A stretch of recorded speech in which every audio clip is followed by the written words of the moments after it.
All right, Libra, welcome to your weekly sidereal forecast for May 18th through the 24th. My name is Athen.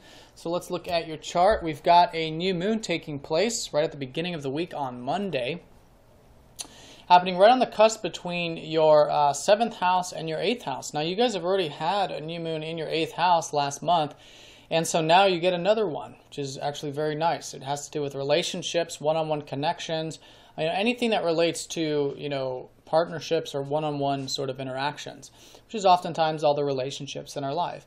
So that's where the actual new moon is. Now it's happening right on the cusp between the 7th and the 8th, which means that there's this 8th house element to it too, which is where a lot of your planets have already been. So there's this deeper side of things with the 8th house. It's relationships, but it's also on that deeper level.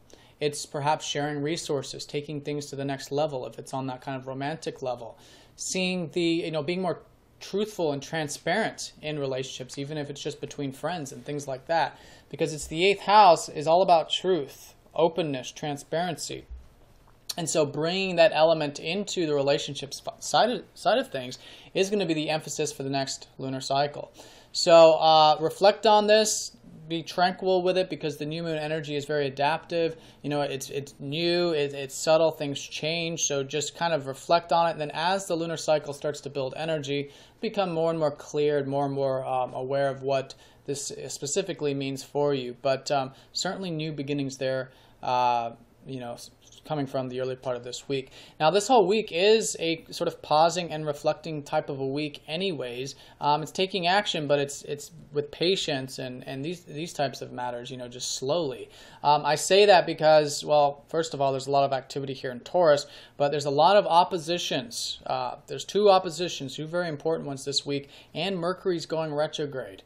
Okay, so this, first of all, Mercury retrograde is happening on Monday and Tuesday for the next few weeks now in that 8th house. So I think you guys are going to be hopefully reflecting on, again, these deeper side of things and how you can bring in more of this deeper element into all areas of life. It might have to do with relationships, but it's all areas. It's just seeing things for how they actually are, seeing the truth of life. It's about beginnings and endings, the yin, the yang, seeing beyond the yin and the yang, seeing things for how they actually are, and implementing that, because Mercury is very practical. It's all about implementation. But for you, Librans in particular, though, Mercury takes on more of the spiritual nature because he rules both your 9th house and your 12th house. So especially because he's in the 8th, it's reflecting on the spiritual side of things, the rest, relaxation, your connection to God or the universe, and also your spirituality, your life path, reflecting on your life path. This always happens when Mercury goes retrograde. There's always this reflection of where you're headed, what your overall life path is about, things like that. So it's now the time for that, especially in the early part of the week. He's paused, and we're in this new moon, so very subtle. Take it nice and slow with that. But you do want to be applying it. You do want to be bringing out the truth, the transparency, honesty, all this deeper stuff, forming those deeper bonds, because it's through the Mercury retrograde period that we learn the most.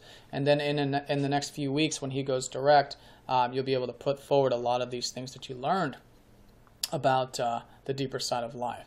And you're already motivated by it. You've got Mars here. You've had Mercury here for a while, so I think you've been thinking about it. So it's probably relating to those things, whatever it's been for you personally. But the sun's going in here this week, which is very nice, illuminating and shining that conscious light on these deeper things and transformative things as well.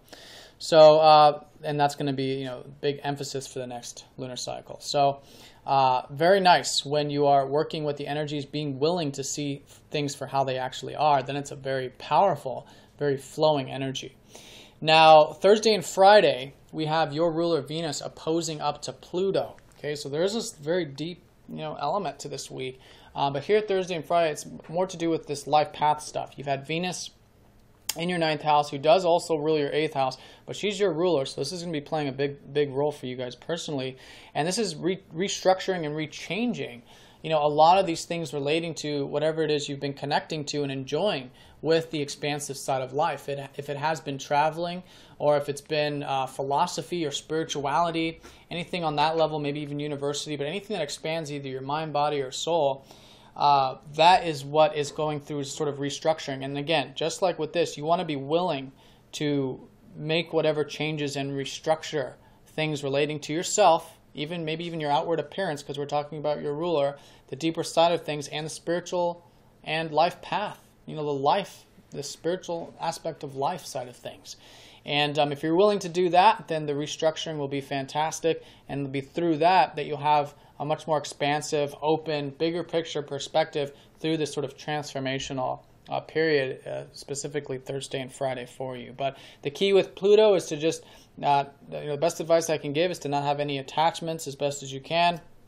By releasing those attachments, you'll be more willing to make whatever changes are happening here with your philosophy and life path and things of that nature. Now, Friday and Saturday, we have the Sun opposing up to Saturn. You see there's a lot of these oppositions and pausing kind of things. And Saturn's all about the long-term discipline and patience here.